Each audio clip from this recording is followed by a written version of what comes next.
ओम नमो भगवते वासुदेवाय। अष्टादश अध्याय। ब्राह्मण बालकर शाप लभन्ते परीक्षित नृप। वैराग्य हेला मने जात अष्टादशर ये चरित। कहन्ति सुत शुद्ध चेता शुण सकल ब्रह्मवेत्ता। सुत उवाच द्रोणकु मर शस्त्राघाते से राजा बंची गर्भगते। कृष्णर अनुग्रह भावे नमला जननीर गर्भे। ब्राह्मण कोपे साप देला तक्षक दंशी बबोइला। मरणे न डरी राजन चित्ते चिंतिला भगवान। हरि महिमा परिमाणी व्यासकु मर मुखु शुणी। छाड़ीन सर्वसंग हेले से जीव ज्ञान तत्व बले। गंगारे छाड़ी निज प्राण गोविंदे पशिला शरण। कृष्णर गुण गाथा पंथी जे नित्ये हृदय चिंतन्ति। कृष्णर कथामृत तुंडे कहि रोमांच निज पिंडे। सर्वदा पाद दे स्मरन्ति मरणे किबा तांको भीति। से राजा जेते दिन थिला तारा जे कली न पशिला। नंदनंदन जेते बेले तनु छाड़िले मही तले। तक्षणे अधर्म पुरुष कली ए संसारे प्रवेश। से राजा ताकु स्थान देई सारंग प्राय सार खाई। एकली जुगे धर्म एई कुशल कर्म जे चिंतई। से फल ए देहे भुंजई इतर चिंता न लागई। एहा विचारी निज चित्ते न मारी रखिले आयते। जे कली धीरे भय करी स्वभावे अधीरे बिहरी। निरते अप्रमत्त होई सिंहर प्राये विक्रमई। प्रमत्त प्राय बाल मध्ये से कली बिहरे आनंदे। से परीक्षित गुण गाथा जहि प्रकाश कृष्ण कथा। प्रसंगे कहिलई एबे जेणु पुछिल प्रिय भावे। कृष्णर जेते गुण गाथा जे साधु जन मध्ये कथा। तार महिमा शुद्ध चित्ते कहि बंचन्ति साधु सन्ते। नित्ये ताहार पद चिंती निश्चये गोविंदे पसन्ति। सुत वचन शुणी कर्णे मन आनंदे मुनि जने। कर प्रसारी जणे जन सुतंकु करन्ति कल्याण। ऋषयः ऊचुः हे सुत साधु तुम्भ देहि चिरजीवने रहतुहि। आम्भे जे नर देह बहि तुम्भ निकटे सुखे थाई।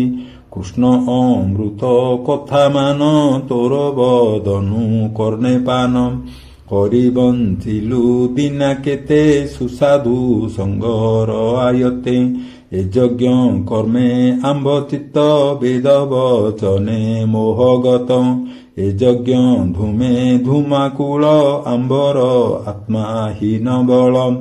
फुटिलु यज्ञ बाटे भ्रमी पथुकी जेह्ने पथश्रमी। तुझे आम्भर श्रम जानी कृष्ण अमृत कथा बाणी। पान कराई श्रुति मार्गे आम्भ जीवन रख एबे। हरि भकत जन संगे जेक्षणे बंचे नर अंगे।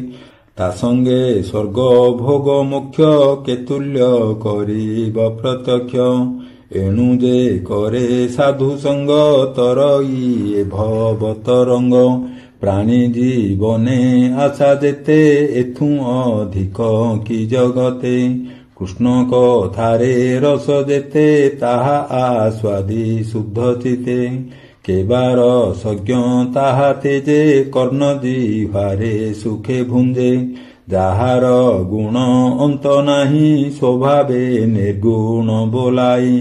भव विरंची जार अंत प्रमाणी न पारे जगत।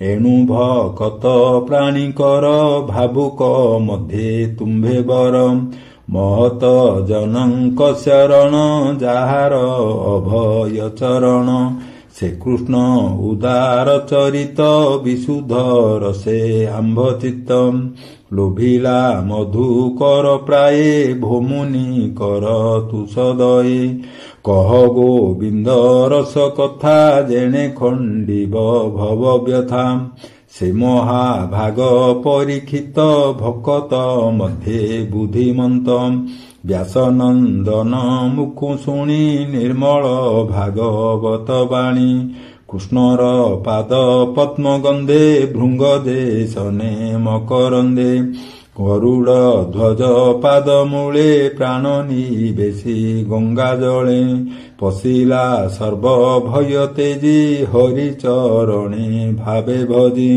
ତାର ଚରିତ ଯୋଗ ସାର ସେ ଯେ ଭକତ ମଧ୍ୟେ ବରମ୍ ଅନନ୍ତ ଚରିତ ସଂଯୁତ ଯେ କର୍ମ କଲେ ପରୀକ୍ଷିତ କହ ସକଳ ଆମ୍ଭ ଆଗ ତୁମ୍ଭେ ସହଜେ ମହାଭାଗ ଶୁଣି କହନ୍ତି ସୁତ ମୁନି ବିପ୍ରଙ୍କ ଭାବେ ଭାବ ଘେନି ସୁତ ଉବାଚ ବୋଲନ୍ତି ଭାଗ୍ୟ ଏ ମୋହର ବୃଦ୍ଧଙ୍କ ମଧ୍ୟେ ପୁରସ୍କାର ବିଲୋମେ ଜନ୍ମ ମୂଲ ଭିଲି ସତ୍କୁଳ ମଧ୍ୟେ ଗଣ୍ୟ ହେଲି ମହତ ଜନଙ୍କୁ ଯେ ପାଇ ତାର ଦୁଷ୍କୃତ ଦୋଷ କାହିଁ କୃଷ୍ଣର ନାମ ଯେ ଗୁଣନ୍ତି ଯେ ଅବା ଶ୍ରବଣେ ଶୁଣନ୍ତି ତାଙ୍କର କଥା କି କହିବା ତାଙ୍କୁ ସମାନ ଅଛି କେବା ସେ ହରି ସର୍ବ ଘଟେ ଥାଇ ଶରଣ ରକ୍ଷଣ ବୋଲାଇ ଅନନ୍ତ ଶକ୍ତି ସେ ଅନନ୍ତ ମହାନ୍ତ ଗୁଣ ନାହିଁ ଅନ୍ତ ବ୍ରହ୍ମାଦି ଦେବ ଋଷି ଯେତେ ଯା ଅନୁରୋଧେ ବେଦ ପଥେ ଯୋଗ ସମାଧି ତପେ ଚିନ୍ତି ସେ ଲକ୍ଷ୍ମୀ କଟାକ୍ଷ ଇଛନ୍ତି ସେ ଲକ୍ଷ୍ମୀ ପୁଣ ତାଙ୍କ ଛାଡ଼ି ଯାର ଚରଣେ ଚିତ୍ତ ବଢି ନିତ୍ୟ ବସଇ ବକ୍ଷସ୍ଥଳେ ଧ୍ୟାନ ନିରୂପୀ ପାଦ ମୂଳେ କୃଷ୍ଣର ପାଦ ପଦ୍ମଗନ୍ଧେ ଭୃଙ୍ଗ ଦେଶନେ ମକରନ୍ଦେ ଯେ ଗଙ୍ଗା ଜଳ ଏ ଜଗତେ ପୂଜନ୍ତି ବିରଞ୍ଚି ସହିତେ ସେ ଗଙ୍ଗା ନାମ ଉଚ୍ଚାରିଲେ ପ୍ରାଣୀ ତରନ୍ତି ପାପୁ ଭଲେ ଯାହାର ପାଦ ନଖ ଲାଗି ସ୍ୱଭାବେ ଗଙ୍ଗା ସୌଭାଗୀ ସେ କି ପଦାର୍ଥ ଏ ଜଗତେ ଚିନ୍ତି ନ ପାରେ ମୁନି ସନ୍ଥେ ଏଣୁ ମୁକୁନ୍ଦ ନାମ ବିନେ ସଂସାରେ କିବା ଉଚ୍ଚାରଣେ ଯାର ଚରଣେ ସିଦ୍ଧ ଗଣେ ସମାଧି ଯୋଗ ଆଚରଣେ ଛାଡ଼ି ବିଷୟ ମୁନିଗଣ ନିତ୍ୟ କରନ୍ତି ସୁମରଣ ଭକ୍ତି ସମାଧି ଦୃଢାସନେ ତରିଲେ ସଂସାର ବନ୍ଧନେ ହେ ଆର୍ଯ୍ୟମଣ ମୁନି ଯେତେ ତୁମ୍ଭେ ଯେ ପଚାରିଲ ମୋତେ କହିବି କୃଷ୍ଣର ମହିମା ଯେ ଅବା ତାର ଗୁଣ ସୀମା କେ ଅବା ପାରେ ମୁଖେ କହି ଯେହ୍ନେ ଗଗନ ଅନ୍ତ ନାହିଁ କୃଷ୍ଣ ମହିମା ସେହି ମତେ ଯେ ପକ୍ଷୀ ଉଡ଼ି ପାରେ ଯେତେ ତାର ବାରତା ସେ ଜାଣନ୍ତି ଅଧିକେ ନ ପାରନ୍ତି ଚିନ୍ତି ଏଣୁ ପଣ୍ଡିତ ଜନ ଯେତେ ଜ୍ଞାନ ସାଧନ୍ତି ଏ ଜଗତେ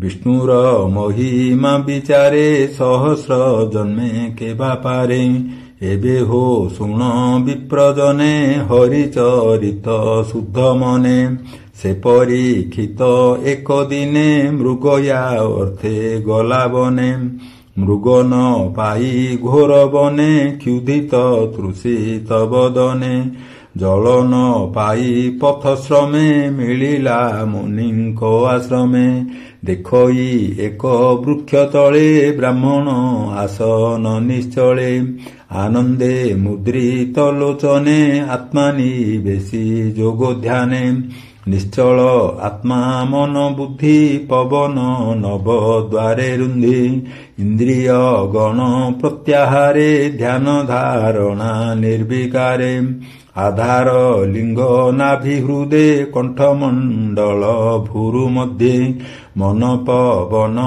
ବ୍ରହ୍ମରନ୍ଧ୍ରେ ନିବେଶୀ ଅଛନ୍ତି ଆନନ୍ଦେ ଯୋଗ ନିଶ୍ଚଳ ବ୍ରହ୍ମଭୂତ ତିନି ବିକାରୁ ସେ ଅତୀତମ୍ ପ୍ରକୀର୍ଣ୍ଣ ଜଟା ଭାର ଶିରେ ହରିଣ ଚର୍ମର ଉପରେ ଏମନ୍ତ ବିପ୍ର କୂଅ ନାଇଁ ତୃଷିତେ କଣ୍ଠ ଶୁଷ୍କ ହୋଇ ଜଳ ମାଗିଲା ମହାରାଜା ଇଚ୍ଛଇ ଆପଣାର ପୂଜା ଉଦକ ତୃଣ ଭୂମି ଆଦି ଅତିଥି ପୂଜାର ପ୍ରସିଦ୍ଧି ଅର୍ଘ୍ୟସୁ ନୃତ ସାଧୁବାଣୀ ନଲଭି କୋପେ ନୃପମଣି ମନେ ବିଚାରେ ମହାରାଜ ଅବଜ୍ଞା କଲା ମୋତେ ଦ୍ୱିଜ କ୍ଷୁଧାତୃଷାର ବଳେ ମନ କ୍ଷଣ କ୍ଷଣକେ ଅଚେତନ ପ୍ରଚଣ୍ଡ କ୍ରୋଧେ କାଳ ବଳେ ମୃତ ଉରଗ ଧନୁ ହୁଳେ ବ୍ରାହ୍ମଣ ଗଳେ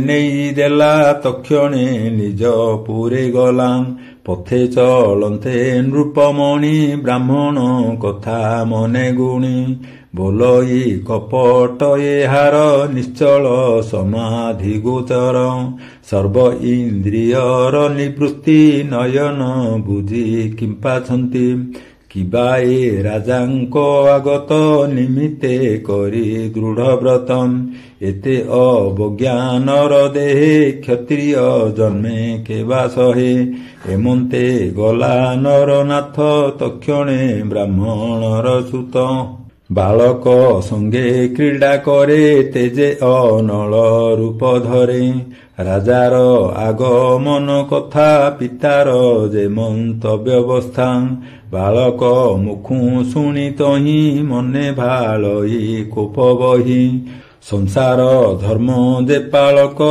ଦେଖ ତାହାର ଅବିବେକ ଶ୍ୱାନର ପ୍ରାୟେ ଦ୍ୱାରେ ଥାନ୍ତି ସେ ଭାଣ୍ଡେ ଭୋଜନ ଇଛନ୍ତି ଉତ୍ପତ୍ତ ପ୍ରାଣୀ ଦଣ୍ଡ ଅର୍ଥେ ଯେ କୃଷ୍ଣ ଜାତ ଏ ଜଗତେ ସେ ଯେଣୁ ନିଜ ପୁରେ ଗଲା ତେଣୁ ଏ ଅନ୍ୟାୟ ଚିନ୍ତିଲା ଏ ପ୍ରାଣୀ ସଂସାରେ ରହିଲେ ଧର୍ମ ନଥିବ ଏଥି ଭଲେ ଦେଖ ମୋହର ବିପ୍ରପଣ କରିବି ଏଥିର କାରଣ ଏମନ୍ତ ବାଳକଙ୍କୁ କହି ରଙ୍ଗନୟନେ ରୋଷ ବହି କୌଶିକୀ ଜଳେ ହସ୍ତ ଭରି ମାର୍ଜନା ଆଚମନ କରି ରାଜା ଉଦ୍ଦେଶ୍ୟ କରି ମନେ ବଚନ ବଜ୍ର ପ୍ରହାରଣେ ବୋଲଇ ଅଧର୍ମ ବିଚାର ଅନ୍ୟାୟ କଲା ଏ ପାମର ଆଜହୁଁ ଶପଥ ଦିବସେ ତକ୍ଷକ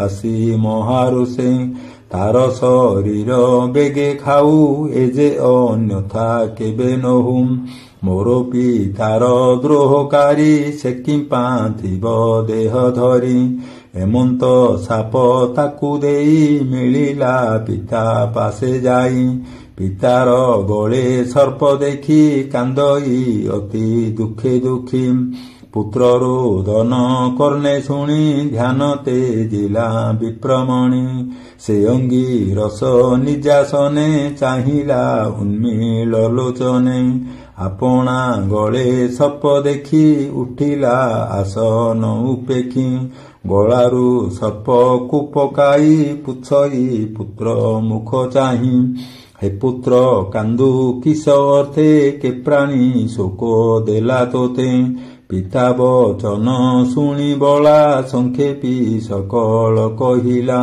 ପୁତ୍ର ବଚନ ଶୁଣି କର୍ଣ୍ଣେ କୋପ ବସିଲା ବିପ୍ରମନେ ପୁତ୍ରକୁ ଚାହିଁ କୋପ ଭରେ ବୋଲଇ ନିଷ୍ଠୁର ଉତରେ ଅଳପ ଅପରାଧେ ତୁହି ଏ କର୍ମ କଲୁ କିସ ପାଇଁ ସେ ଭାଗବତ ପୁଣ୍ୟ ଦେହି ଏ ସାପ ତାକୁ ନ ଯୋଗାଇ ଅହୋ ଆଶ୍ଚର୍ଯ୍ୟ ଦେଖ କଥା ଶୁଣି ମୋ ମନେ ଗୁରୁ ବ୍ୟଥା ଅଳପ ଅପରାଧେ ଦେଖ ଅଧର୍ମ ବିହିଲୁ ବାଳକ ଯାହାର ଭୁଜ ଆଶ୍ରେ କରି ଧର୍ମ ସମ୍ପଦ ସୁଖ ସିରି ପ୍ରଜାଏ ସୁଖେ ନ ଭୁଞ୍ଜନ୍ତି ସେ କି କାହାରେ ଦ୍ରୋହ ଚିନ୍ତି ବିଷ୍ଣୁର ଅଂଶ ନରପତି ଜନମି ମେଦିନୀ ପାଳନ୍ତି।